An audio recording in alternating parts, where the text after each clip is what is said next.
Hello everyone, welcome to our YouTube channel study GD.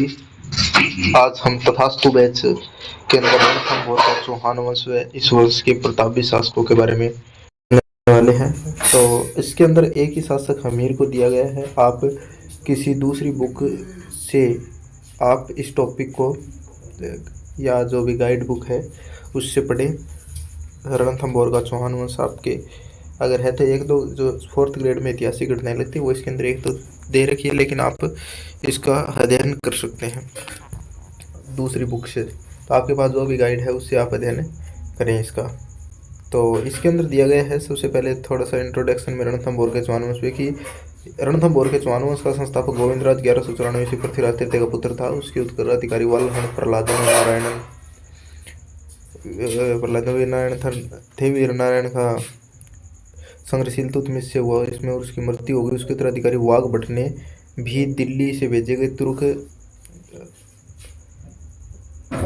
जो अधिकारियों से अपने पैतृक राज्य को बचाया। उसके पुत्र जैत्र सिंह ने नसूरुद्दीन द्वारा भेजी गई सेना का रणथंभ और नहीं जीतने दिया, उनसे कर देने के लिए भी सोना पड़ा। तो ये कोई इम्पोर्टेंट इतना आपके लिए नहीं है।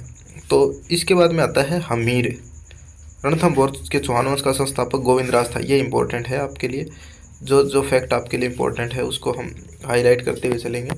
तो गोविंदराज कौन था? इसका संस्थापक था। पृथ्वीराज तृतीय का पुत्र था हमीर। तो हमीर है 1282 से 1301। 1282 में हमीर ने अपने राज्यारोहण के बाद दिग्विजय की नीति अपनाई, यानी दिग्विजय यानी हमेशा जीतने की नीति अपनाई। आबू काठियावाड़ पुष्कर चंपा धारा आदि राज्यों को इसने अपनी धीरता स्वीकार करने के लिए बाध्य किया। मेवाड़ के शासक समर सिंह को परास्त किया। 1291 में जलालुद्दीन खिलजी ने रणथंभ पर आक्रमण किया, मगर उसे सफलता नहीं मिली।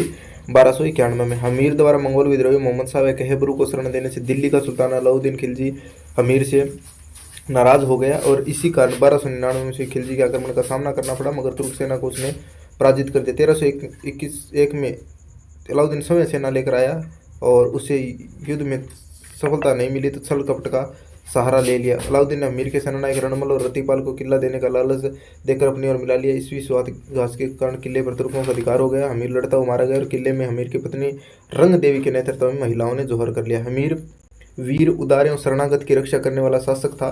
नैनचंद्र सूरी के हमीर महाकाव्य, जोधराज के हमीर राजों एवं चंद्रशेखर के हमीर हठ नामक ग्रंथों से हमीर के शौर्य की जानकारी मिलती है। आज भी जनमानस में हमीर के लिए एक दुआ प्रसिद्ध है। सिंह सवन सतपुरुष वचन कदली फले एक बार। सिंह सवन सतपुरुष वचन की जो सिंह के समान सतपुरुष होते हैं उसके वचन और केले के फल है वो एक बार ही फलते या फूलते। तिरिया तेल हमीर हट न चढ़े, जो यानी तिल का तेल और हमीर हट है वो दोबारा नहीं चढ़ता। तो ये रणथंभ और का चौहान वंश था। छोटी सी एक इसके अंदर वीडियो है। आपके पास कोई भी बुक है तो उससे पढ़ें। और 7th क्लास में ये महत्वपूर्ण शासकों में नहीं दिया गया है कोई भी शासक। तो मिलते हैं अगली वीडियो में। जालोर का चौहान वंश को पढ़ेंगे नेक्स्ट वीडियो में। तो तब तक के लिए